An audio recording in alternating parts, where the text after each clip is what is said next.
ग्वालपाड़ा में सांसद रकीबुल हुसैन को लोगों द्वारा खदेड़े जाने पर मुख्यमंत्री हेमंत बिश्व शर्मा की प्रतिक्रिया सामने आई। उन्होंने कहा, आजकल रकीबुल को लोग जहां तहां से भगाते रहते हैं।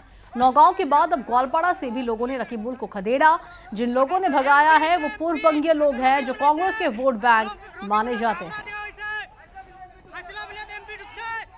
আজি ৰকিবুল হুছেইনক তাৰ পৰা যিকেইগৰাকী মানুহে তেওঁক বেয়া ব্যৱহাৰে হওক খেদিছে প্ৰত্যেকগৰাকী মানুহ মুছলিম মানুহ আৰু বংগীয় মূলৰ মুছলিম মানুহ আৰু সেই জায়গাটোত পৰখি ময়ো যাম।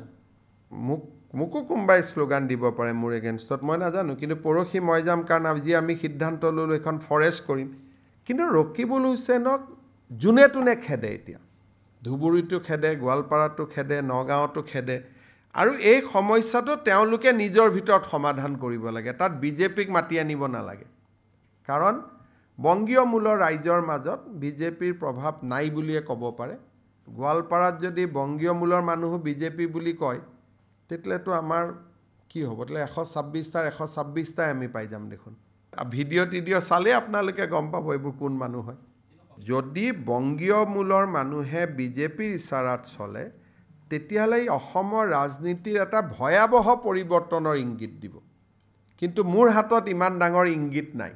যদি ধুবুৰী গোৱালপাৰা 10 লাখ ভোটত জিকা এমপিজনক যদি কোনোবাই খেদিব পাৰে, তাৰমানে 1.5 বছৰত তেওঁৰ পজিশ্যন কিমান বেয়া হৈ গ'ল আপোনালোকে নিজে চিন্তা কৰক।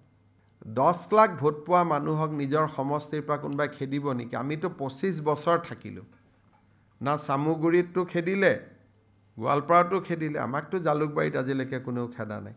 তেনেকৈ সমষ্টি ভাঙিয়ে গ'ল, বিদায়ে ল'লোঁ এক প্ৰকাৰ।